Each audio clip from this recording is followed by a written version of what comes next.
Buenas tardes, espero se encuentren bien. Vamos a cumplir la actividad de la clase de hoy de terminar los dinotrópicos que quedó pendiente, explicar un poco y dar continuidad con antianginosos, que es para cardiopatía isquémica, un poco la utilidad de esos medicamentos.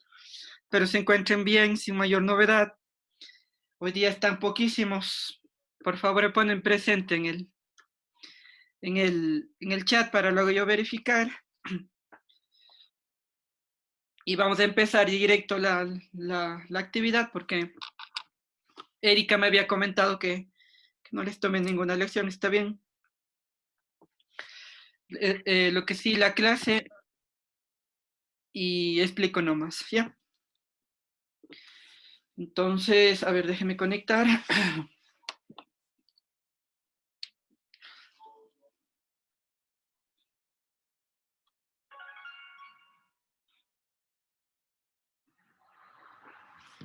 Les comparto.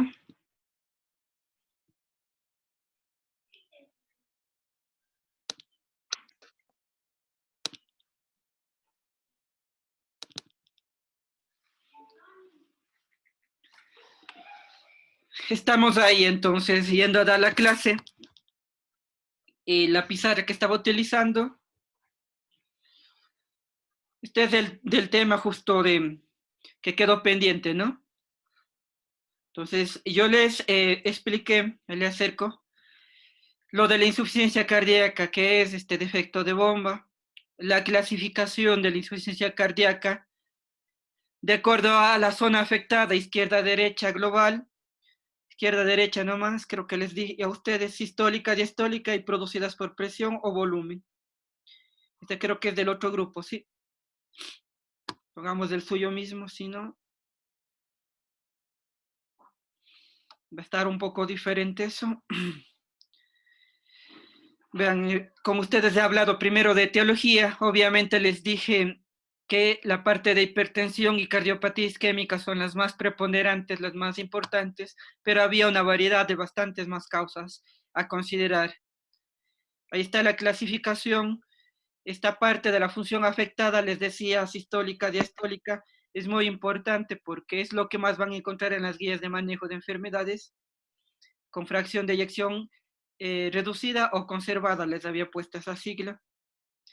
Los estadios funcionales y etapas, sin repetir todo el detalle, el paciente con riesgo y los demás eran en cambio pacientes ya con daño y cada vez más sintomáticos. El D era el paciente incluso refractario y candidato a trasplante.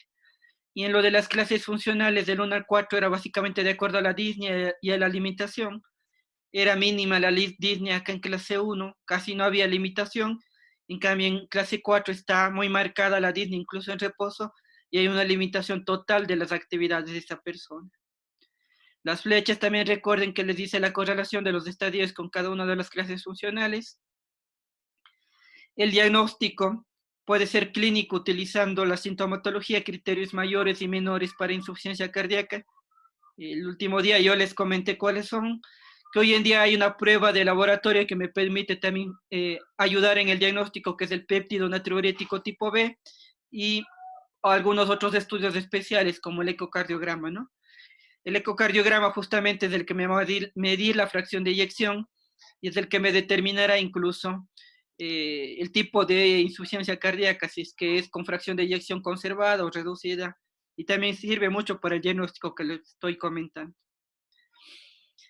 Tratamiento, les había comentado que hay una variedad de medicamentos, muchos de ellos ya vistos en lo que es clases previas, y más que la parte de arriba, esta era la sección interesante. De acuerdo a etapas, ustedes iban utilizando, aquí en la primera, en la etapa A no es obligatorio, podría darse IECA o ARA2, y de ahí en adelante ya requiere tratamiento.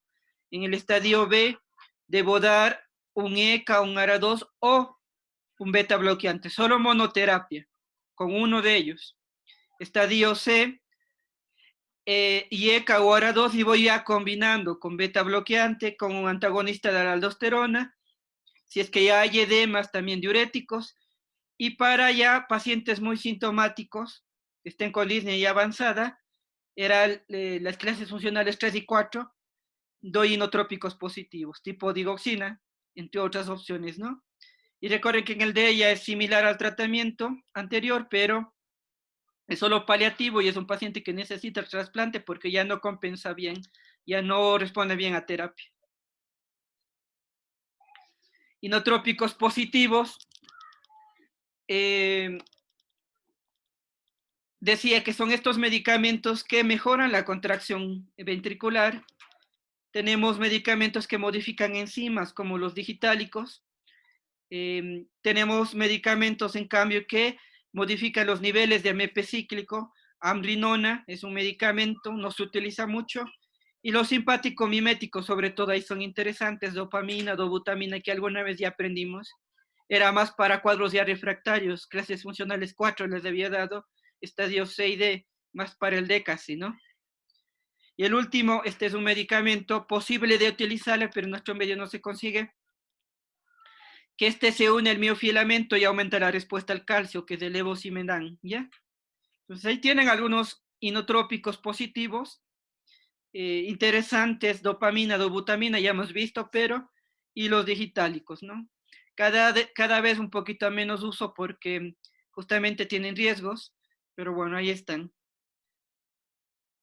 Y llegamos a donde quedó pendiente la clase, glucósitos digitálicos, ¿no? Son derivados de esta planta digitalis. Un detalle muy interesante, que son de margen terapéutico estrecho, significa que dosis terapéutica está muy cercana a la tóxica y que son comunes observar reacciones adversas. Les había clasificado por el efecto prolongado de digitoxina, intermedio, digoxina, de acción corta, uvaína. Y aquí nos quedamos el día último, el martes creo fue. Entonces, ¿cómo actuaba? El mecanismo de acción principal es el bloqueo de esta proteína, ¿no? El intercambiador de sodio y de potasio. Le bloquean, se acumula el sodio en la parte interna y secundariamente este exceso de sodio es intercambiado por calcio. Como es un músculo, hay más calcio en el interior celular y veo que mejora la contractilidad. Inotrópico positivo.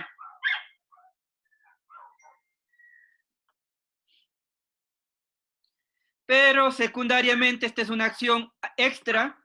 Decía que libera o favorece la liberación de acetilcolina en nódulo sinusal, nodo auriculoventricular,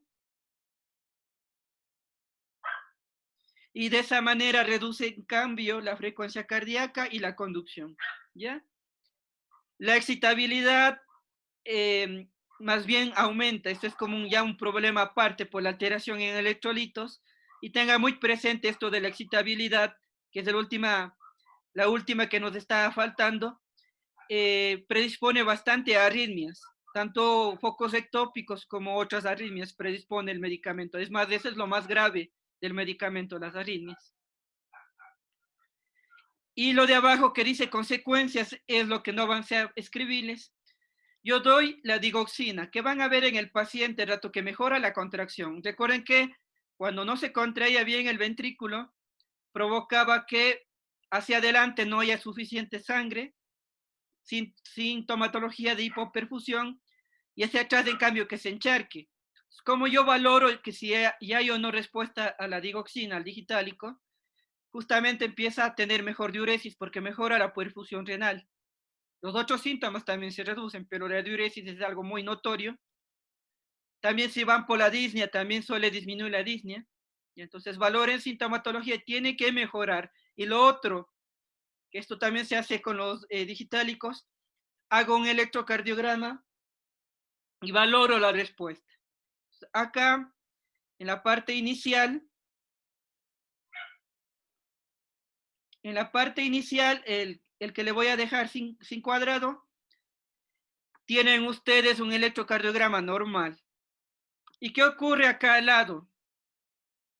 El segmento PR, el PR se prolonga. Ya, eso es normal. Solo produce un bloqueo de grado 1. Este es un efecto terapéutico. Recuerden que el PR mide lo que es la transmisión en nodo AB. Hace un ratito yo explicaba que deprime la conducción en nodo AB y aquí se traduce en el electrocardiograma justamente con una prolongación del PR, solo de grado 1. Si ya es mayor, si ya se discoordina aurícula con ventrículo, que ya son los grados 2 y 3, eso ya es toxicidad. Ya solo tiene que estar prolongado y nada más. Prolongado igual no mucho. Más de 20 milisegundos es. 220, perdón. Acá al lado, mis dibujos no es que sean los más exactos, pero aquí fíjense. Acá en cambio está normal, y acá está hecho una muesca bastante profunda en el ST. Hay un infradesnivel del ST, se llama. Yo no le veo nunca la imagen tan clara, pero le describen como cubeta digitálica. Es como si se hubiera hecho ahí un baldecito, ¿no? Un balde, un recipiente, ¿ya? Cubeta digitálica, un infradesnivel del ST, y es normal. Eso se ve en el efecto del medicamento. Y lo último, verán, acá está la onda T. Acá, aunque no le he dibujado suficientemente largo, pero tampoco está. Entonces, ¿qué suele ocurrir con la onda T? Suele aplanarse. Entonces, al menos esos 3 cambios electrocardiográficos: prolongación del PR, la cubeta digitálica, que en otras palabras es un infradesnivel del ST, y el aplanamiento de la onda T. Si ustedes ven ya otros problemas, otras alteraciones, es probable que sea una intoxicación más que el efecto terapéutico. Esto que acabo de decir es para valorar el efecto terapéutico nomás. Listo. Continúo. ¿Qué vías de uso tiene? Ya estoy en la parte de farmacocinética. ¿Qué vías de uso tiene este medicamento? Ya, es de un liposoluble mi explicación, ya me adelanto. Se da vía oral, vía venosa. Vía oral es preferible, vía venosa más para algún otro uso extra que tienen. En insuficiencia cardíaca, que es del uso que estamos viendo sobre todo, es vía oral. Tal vez en un agudo o paciente muy descompensado, tal vez venoso, pero no es muy recomendable por el margen estrecho. Distribución alta, penetra barrera hematoencefálica, metabolismo hepático, excreción renal. Los más liposolubles, la digitoxina es el más liposoluble, en de acción prolongada, también se elimina por la bilis. Deme un segundito.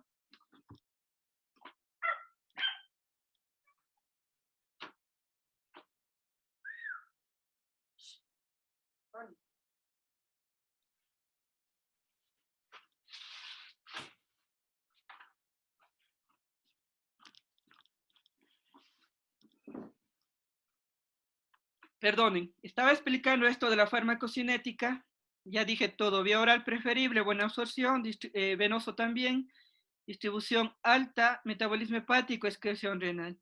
Para los muy liposolubles, como la digitoxina, podría observarse también que ayuda la excreción por vía biliar también. Esto pongamos, si quieren, digitoxina. ¿Ya? Eso es únicamente más biliar. Nada más respecto a esta parte, hemos avanzado hasta farmacocinética. Ya vine escribiendo, no nos falta mucho, igual iré pausando y explicando. Reacciones adversas, que es lo que nos toca, siempre hacemos en este sentido. Entonces, ¿qué es lo característico en la intoxicación digitálica? Que, ojo, es común, es frecuente observar esto. Entonces, veo una alteración en la visión, suele empezar a ver de color verde o amarillo en la persona. Se explica también por la inhibición de la bomba sodio-potasio, en este caso a nivel de retina, ¿no? Todo es por el mismo bloqueo de la bomba en otros lugares. A nivel neurológico, vértigo, alucinaciones. A nivel digestivo, náusea, vómito, déficit en el apetito, también puede haber diarrea. Todo esto que acabo de explicar a nivel de ojo, a nivel neurológico, a nivel digestivo es lo más temprano, lo inicial que se ve como sintomatología de las reacciones adversas de la intoxicación por digitálicos. Y cuando ya avanza y se hace más grave, recuerden que frenaba la frecuencia cardíaca, frenaba la conducción. Puedo ver bradicardia, también vería lo que es bloqueos auriculoventriculares de segundo y tercer grado, y arritmias varias, desde extrasístoles hasta taquicardias ventriculares, entre otras, ¿ya? Que pueden ser riesgosas. Eso es ya más tardío y más complicado. Listo, ¿cómo trato? Depende la sintomatología que encuentre, doy la terapia. Por ejemplo, si está con bloqueo auriculoventricular y bradicardia, que habrán estudiado la atropina, ese es el manejo de esas arritmias, bradicardia y bloqueo, ¿no? Es con atropina. Ahora, el antídoto específico, el mejor tratamiento para todo el grupo de sintomatologías que presenta la intoxicación es con los anticuerpos antidigoxina. Se creó justamente este antídoto, anticuerpos antidigoxina. Hay otras más terapias, sí, pero por ahí podríamos quedarnos. Recuerden que aquí el importante es el anticuerpo antidigoxina, que se reacciona con el fármaco y luego neutraliza. Ahí está. Todo ese conjunto de sintomatología se llama intoxicación digitálica, tratamiento, anticuerpos antidigoxina y algún otro fármaco que ayude a algún síntoma presente, como la atropina, ¿no? Bueno, paso a la parte de, vean, he puesto mal aquí, le borro, interacciones medicamentosas, ¿no?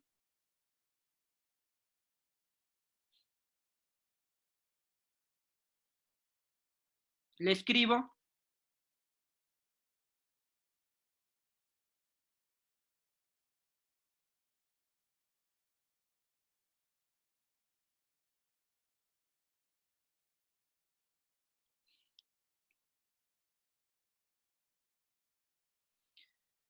¿Y a qué interacciones? La digoxina hay que tener mucho cuidado, cual sea el medicamento que combine.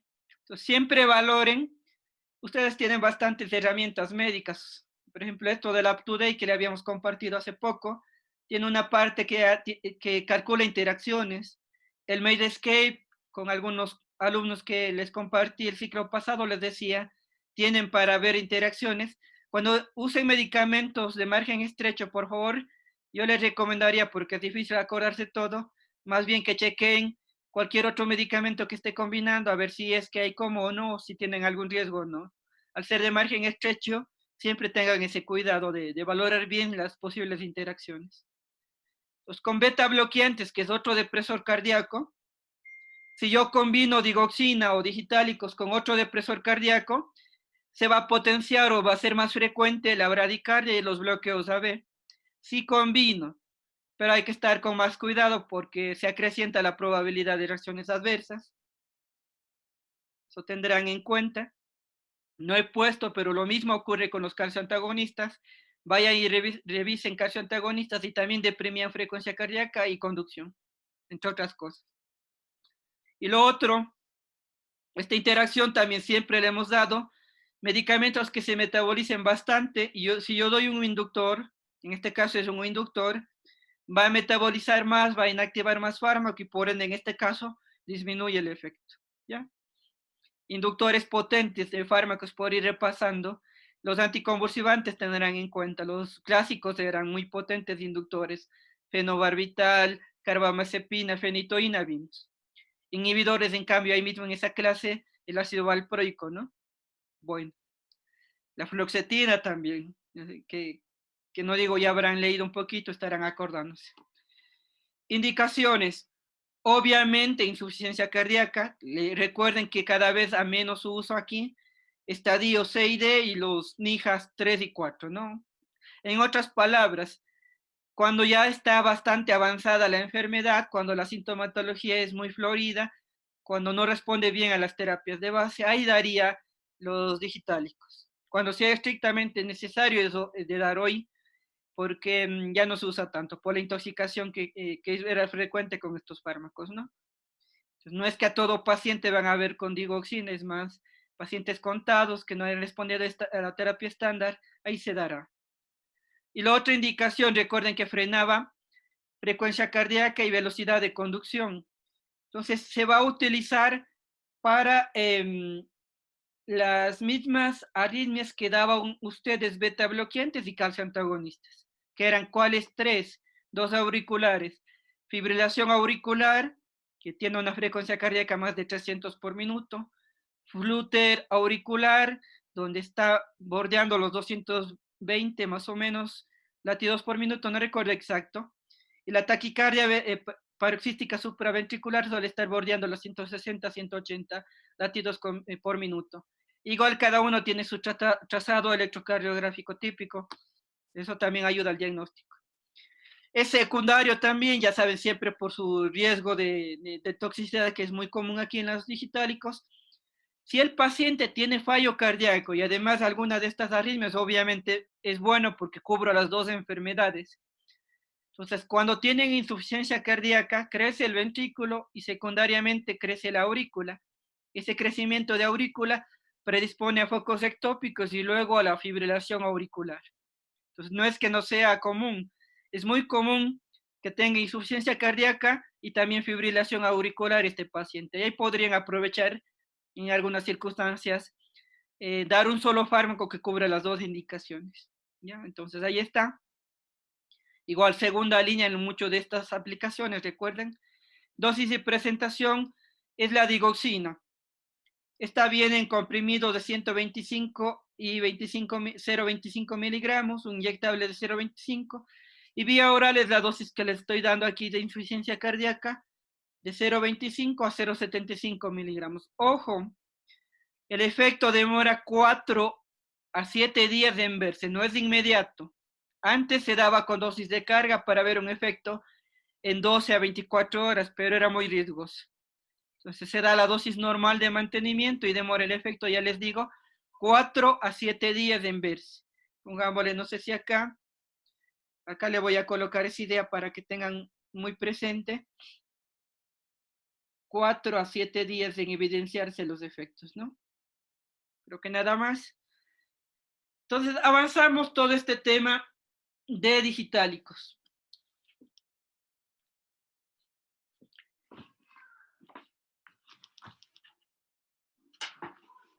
¿Qué les había comentado que vamos a revisar extra, aprovechando los tiempos? Vamos a empezar a conversar un poquito en cambio de lo que es insuficiencia, cardiopatía isquémica. Entonces les voy a hablar algo de la enfermedad, corto, este sí es corto, no es muy largo, y dejar planteados los medicamentos.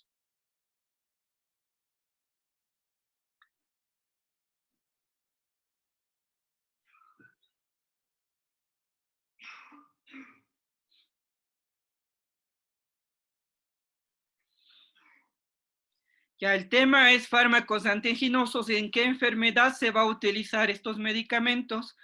Se van a utilizar en lo que es cardiopatía isquémica. Ya, o sea, no está llegando bien la sangre al corazón, ¿no? De manera suficiente.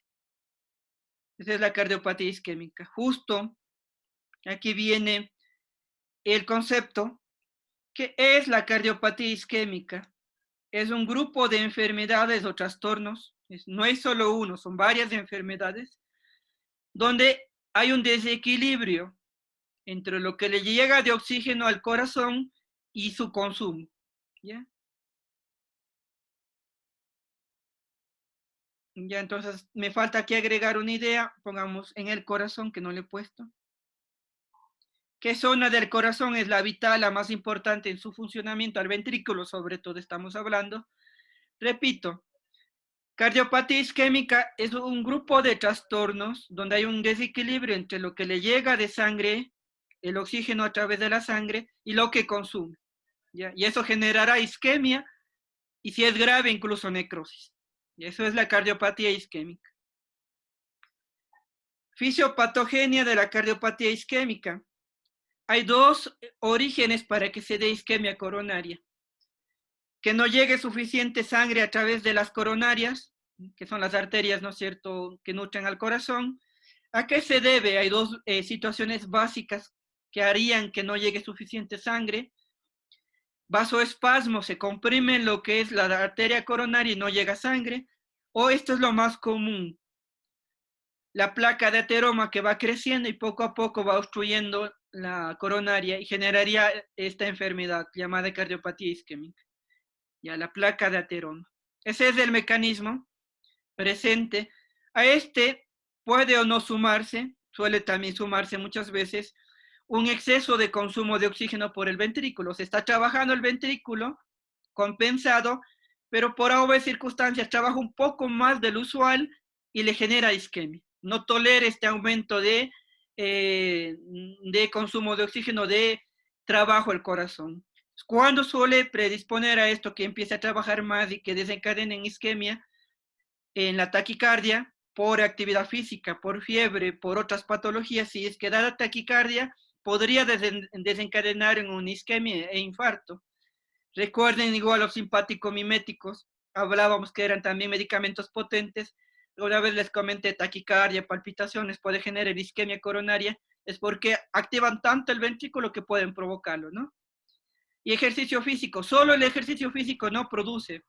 El ejercicio físico básicamente ayuda cuando está la placa de ateroma, entonces se obstruye la llegada de sangre junto con un aumento de consumo y se da la isquemia.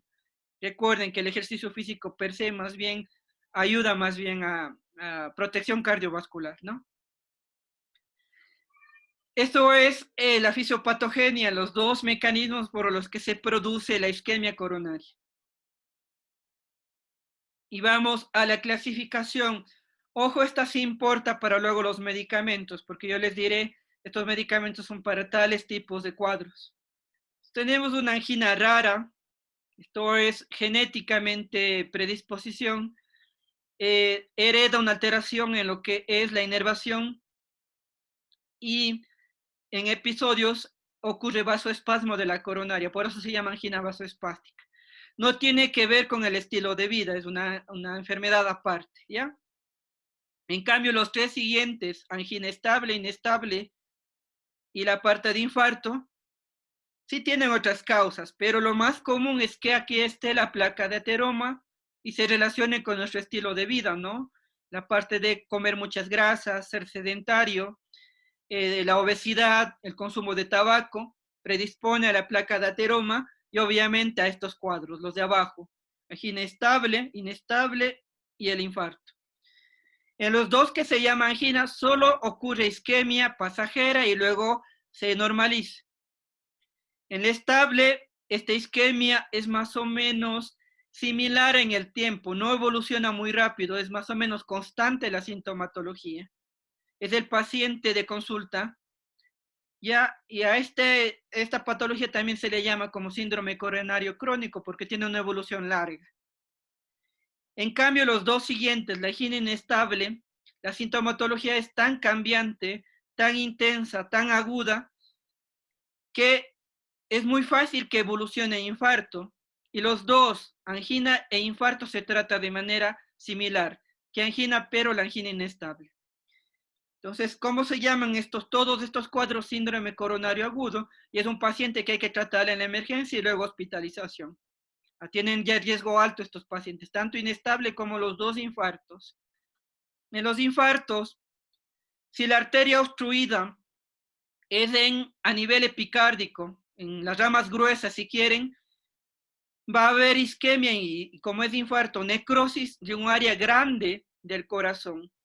Se necrosa todo el espesor del ventrículo, todo el muro ventricular, el muro cardíaco, provocando justamente en el electro que se eleve el segmento ST. Este es de un infarto de mayor gravedad, de mayor extensión. El otro infarto, llamado sin elevación del ST, se necrosa el ventrículo, pero no toda la extensión o todo el grosor de la pared ventricular, sino solo una parte. ¿Qué parte? La que está más cercana al endocardio, es en la parte terminal de los vasos sanguíneos. Ahí se hace como una especie de cono, se obstruye la parte de la arteria y hacia abajo la zona irrigada se necrosa. Es más pequeña, tiene menos riesgo, pero igual es grave el cuadro porque todo infarto implica complicaciones de alta probabilidad de muerte. Pues todos estos tres se llama síndrome coronario agudo y se trata en hospitalización. El sin elevación del ST no es que no modifica nada el ST, más bien baja, se deprime, hay un infradesnivel del ST, eso es lo que valoran en los infartos, ¿no? Junto con enzimas cardíacas. ¿Ya? No he puesto esta sección de diagnóstico, pero bueno, al menos les comento. El diagnóstico en parte es clínico, o sea, la sintomatología, el dolor precordial típico característico, con su irradiación, con su carácter opresivo, con su intensidad que suele ser elevada, Y todo eso, ustedes conocen muy bien la descripción de dolor precordial cardíaco, más enzimas cardíacas y más electrocardiograma. O sea, tengo que pedir pruebas complementarias. De electrocardiograma veré estos cambios y en las enzimas cardíacas veré que suben. ¿Cuál es la única diferencia con la angina inestable? En la angina inestable no hay necrosis y no hay elevación de enzimas, pero los cambios electrocardiográficos, el infradesnivel del ST igual se ve en la angina inestable. ¿Listo? Entonces, este es el diagnóstico, repito, clínico más las pruebas complementarias. Y una vez que diagnostiquen, voy a la terapia. Sí, muchas de estas enfermedades se debe a estilo de vida. La parte de dieta, actividad física, el bajar el peso, el dejar de fumar y el alcohol es el centro. Ojo, que si yo doy medicamentos y no cumple la parte no farmacológica, no estoy haciendo mucho, casi nada. Y voy a estar subiendo y subiendo dosis de medicamento, el paciente estará agravándose, complicándose cada vez, pero lo importante es también educar al paciente aquí junto con los medicamentos. ¿Y con qué trato? Ya, el primero únicamente, este es el de base, el específico, que son los antianginosos. Por favor, recuerden que acabo de decir como un mecanismo de producción de la angina del infarto. Baja el flujo coronario o consume mucho oxígeno el ventrículo, ¿ya? Entonces, todo antianginoso, de nuevo repasen beta bloqueantes, calcio antagonistas, de alguna manera generarán un mejor flujo coronario o harán que trabaje menos el ventrículo y logran la acción antianginosa, ¿ya? Lo mismo el grupo que hoy vamos a ver como nuevo. Ahí está, antianginosos. Hay 3 grupos, ya viene justo esta descripción. Antiagregantes plaquetarios es un tratamiento de base. Todo paciente con síndrome coronario crónico o agudo toma aspirina o algún alternativo. La aspirina le sonará a dosis bajas. Es un medicamento que previene que se forme el coágulo y que obstruya el vaso sanguíneo y que dé un infarto. Es para prevención de infarto, el antiagregante. Y esto recién vimos en prácticas, las estatinas. ¿Qué hacen las estatinas? Estabilizan la placa de ateroma, disminuyen su inflamación y su probabilidad de romperse. Por ende, también evitan o previenen infartos, previenen también SBs, entre otras cosas. Aquí sería más del infarto. Entonces, siempre es un tratamiento estándar de base en lo que es la cardiopatía isquémica. Estos 3. ¿Puedo dar más? Sí. Especialmente en el infarto, como duele mucho, daré analgésicos. Como es un cuadro que luego voy a hacer cirugía y quiero que evitar desobstruir, mejor dicho, quiero desobstruir el área donde ocurrió la trombosis y provocó el infarto, se utiliza anticoagulantes también de manera muy frecuente. IECA, ARA2, beta bloqueantes que alguna vez yo les comenté, se usan en infarto también, podríamos dar ya si es infarto. Si solo es angina estable, me quedaría con estos 3 únicamente. Ya en el infarto vamos sumando más medicamentos. Eso al final, no creo que avance hoy. También está hecho un listado de medicamentos que usan en angina estable y en la parte también de síndrome coronario agudo. Y ahí les listo los medicamentos. Y llegamos a la parte de antianginosos. Antiagregantes plaquetarios y estatinas los vamos a ver en las próximas clases, ¿ya? Entonces, hoy no topamos sí la parte de antianginosos. ¿Por qué se llaman fármacos antianginosos? Porque se van a utilizar para tratar anginas o de manera genérica, porque incluye infarto, la cardiopatía isquémica. Repito, ¿qué es un medicamento antianginoso? Fármaco utilizado en el tratamiento de la cardiopatía isquémica. Eso es un antianginoso. 3 grupos básicos antianginosos, aunque sí existe uno que otro medicamento más que le he puesto como otro. Pero los 3 primeros son los esenciales, los más utilizados. Los demás son más segunda línea. Entonces tenemos, repito, ahí están los 3 principales. Nitratos, que es el grupo que hoy vamos a tratar de dar algún detalle. Beta bloqueantes, tema ya visto. Y calcio antagonistas. Vean, de nitratos, ahí tengo algún nombre y luego agrego algún otro más, pero por citarle al menos uno. Nitroglicerina sería el medicamento. ya la nitroglicerina es por excelencia el nitrato más conocido en todo lugar, en todo país. Beta bloqueantes, del que quieran, y yo listé algunos por listar. Recuerden que en beta bloqueantes había los no selectivos, propanolol, el selectivo, beta 1, el atenolol, el bisoprolol, el navedilol, no sé si les comenté en esa clase, los beta bloqueantes con actividad alfa 1 bloqueante, que era el labetalol, el carvedilol y todos podría utilizar. En calcio antagonistas, también cualquiera, nifedipino, amlodipino, dihidropiridinas, verapamilo era no dihidropiridina, ¿no es cierto? Y en otros hay bastantes medicamentos muy secundarios, eso sí, les he puesto solo un nombre ahí, que se llama la ibabradicina, ¿no? Ibabradicina, ya, como algún medicamento alternativo. ¿Por qué les he puesto en colores? Ojo, esto es muy importante. Los que están en amarillo son para manejo a largo plazo. Esta patología es de por vida. Entonces, son medicamentos que voy a estar dando constantemente. Beta bloqueante o calcio antagonista. En pacientes seleccionados incluso puedo combinar, pero lo más común es dar monoterapia. Beta bloqueante o calcio antagonista. Es el tratamiento estándar de base continuo. Y para las crisis, los que está en verde, ¿cuál se utiliza más para crisis? Cuando llega el paciente agudo, le utilizo los nitratos. ¿Y cuál de los nitratos es el más conocido? La nitroglicerina.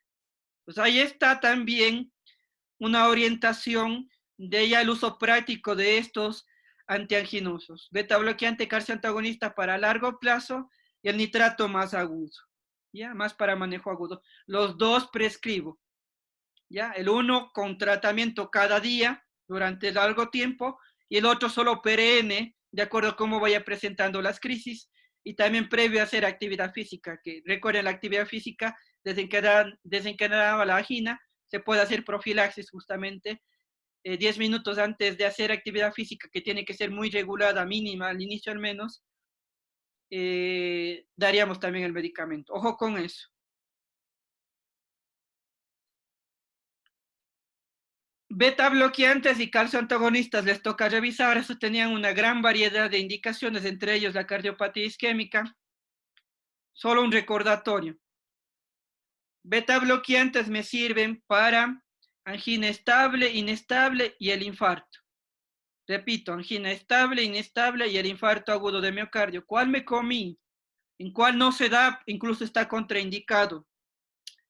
Los beta bloqueantes no se dan en angina vasoespástica porque el bloqueo beta acentúa las reacciones alfa y agrava el vasoespasmo, ¿ya? Entonces nunca den un beta bloqueante en vasoespástica. En todos los demás sí. Otro detalle, calcio antagonistas. Es más para anginas, pero podría también dar en infarto. En infarto es muy secundario. Entonces dejemos la idea.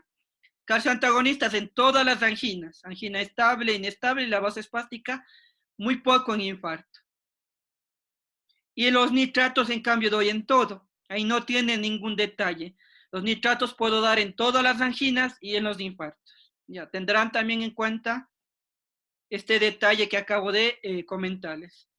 Repito, nitratos en todos los cuadros de cardiopatía isquémica, beta bloqueantes, casi todos menos vasoespástica, y calcio antagonistas también en casi todos, menos en infarto. En infarto es muy riesgoso, no se da. Eso sí di en la clase de calcio antagonista. Y vamos a avanzar un poquito de nitratos, ¿no? Sé que la clase es larga, pero no quiero seguir atrasándome, por eso esta vez me he permitido venir escribiendo un poco ya y ir avanzando un poquito más rápido. Ya las otras obviamente ya daré tal cual son.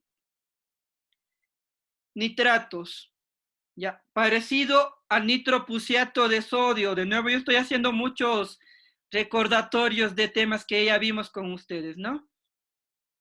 Entonces, son donadores de óxido nítrico, eso dijimos en el nitroprusiato. Este grupo, los nitratos, son los antianginosos por excelencia de primera línea. Y este detalle, sí podría usar de manera crónica, pero es más para crisis, de manera aguda su uso. ¿Ya? Repito, antianginosos de primera línea y se utiliza más de manera aguda que crónica. Puedo prescribir de manera crónica, sí, pero no son los más recomendables. Esto es más para manejo agudo.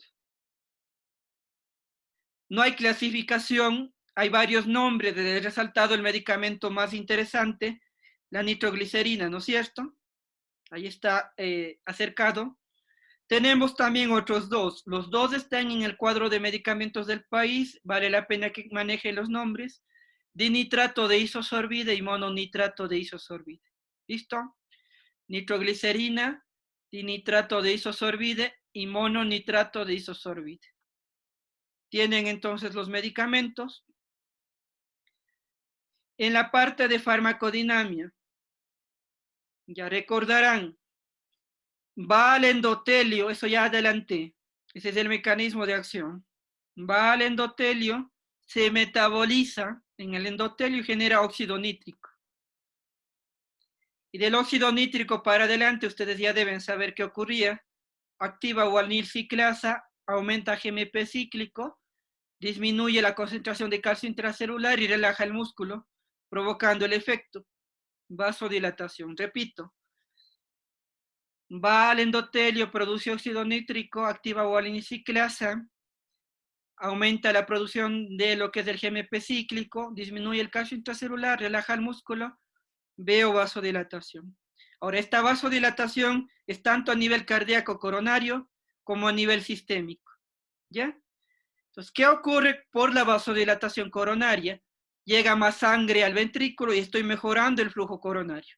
Ojo que eso yo dije que tiene que hacer el medicamento, ¿no? Tiene que, de alguna manera, para ser antianginoso, mejorar el flujo coronario. Aquí no hay mucho por donde rebuscar, es básicamente porque es vasodilatador de las coronarias, ¿ya? Mejora el flujo coronario. Y lo otro, este sí es un poquito más detalle, los que manejan fisiología van a entender muy bien esto. Vasodilatación arterial, disminuye poscarga, disminuye resistencia periférica y disminuye gasto cardíaco. Estas fórmulas que ustedes suelen aprender, ¿ya? Y si disminuye el gasto cardíaco, disminuye el consumo de oxígeno y necesita menos sangre y disminuye el problema. ¿Listo? Eso es a nivel arterial. A nivel venoso, vasodilatación venosa,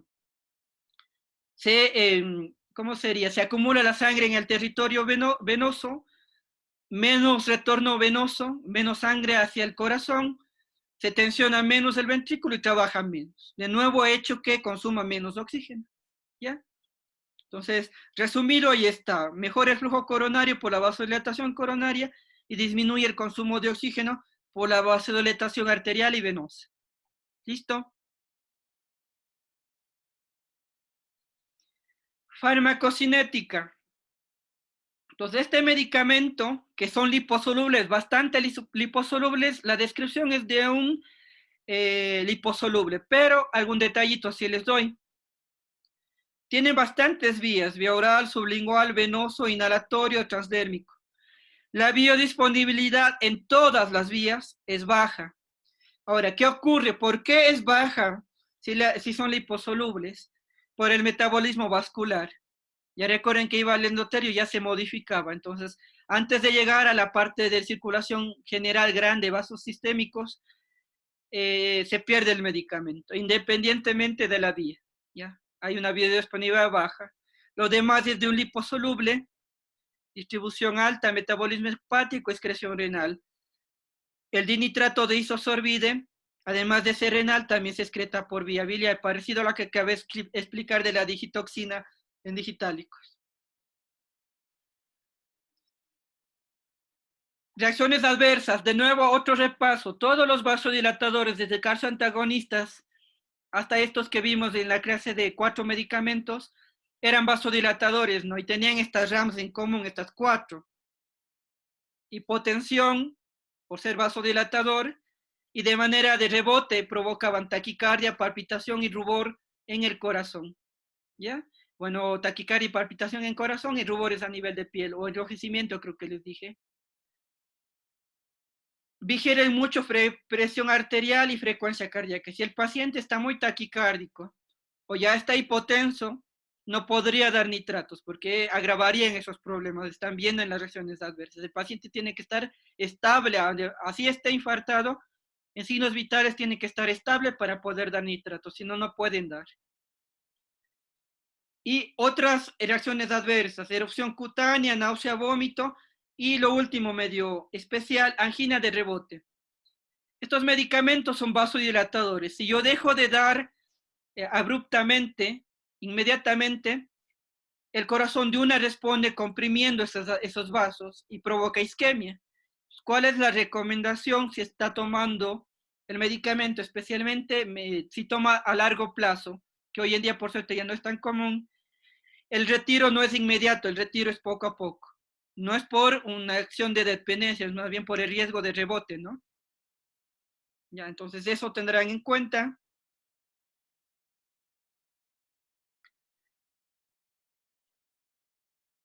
Estos medicamentos en vía venosa, sublingual también, si yo doy constantemente, gastan todo el metabolismo endotelial, todo el pol de enzimas, la cantidad de enzimas que tiene el endotelio y deja de actuar. ¿Cómo se llama esto? Fenómeno de tolerancia. ¿En qué tiempo suelen verle? En 48 horas de uso continuo. Este es el motivo por el que no se recomienda tanto su uso a largo plazo.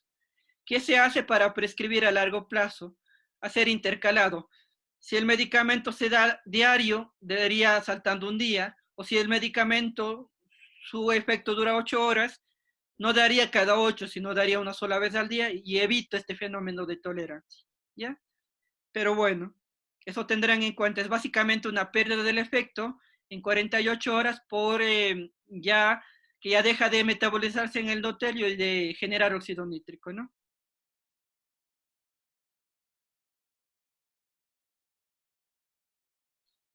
Interacciones.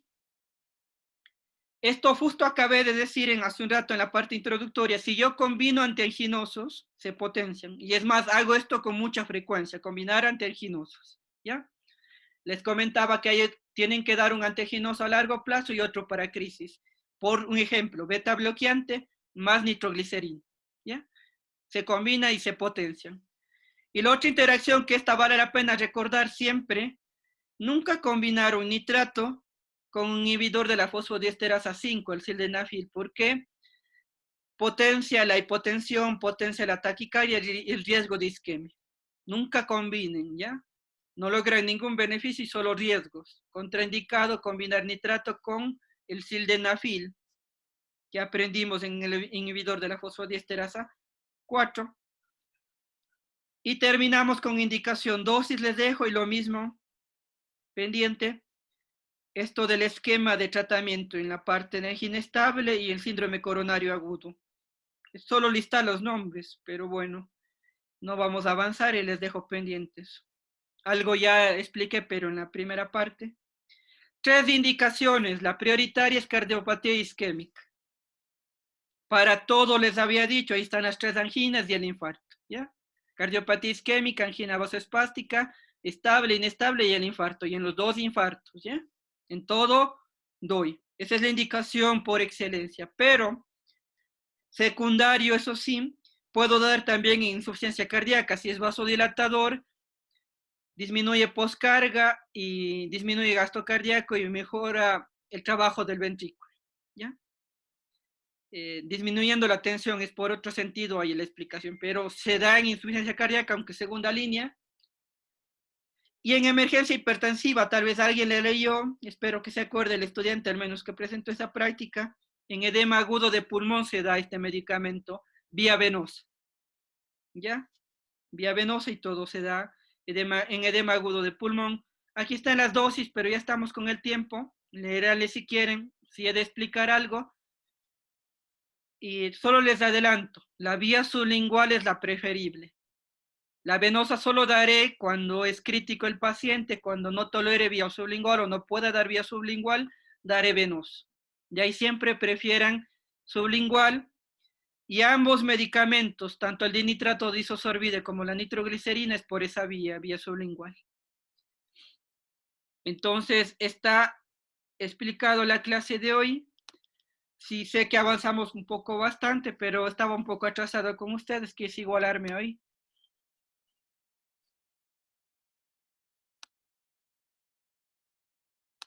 Dejo de compartirles la pantalla, el video. Y dejo un espacio para preguntas. Por favor, alguien que quiera hacer alguna pregunta, hágalo.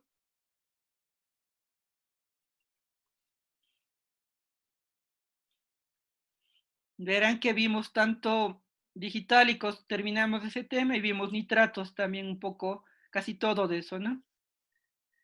¿No hay preguntas? Están en el apuro de estudiar, creo. No se preocupe. Vayan a estudiar o tal vez tengan otra ocupación, no sé. Suerte en la noche. Eh, ya les daré cualquier indicación específica de la prueba ese momento. A las 8 era planificado la evaluación. Nos vemos. Gracias, doctor. Gracias, doctor. Gracias, doctor. Hasta luego.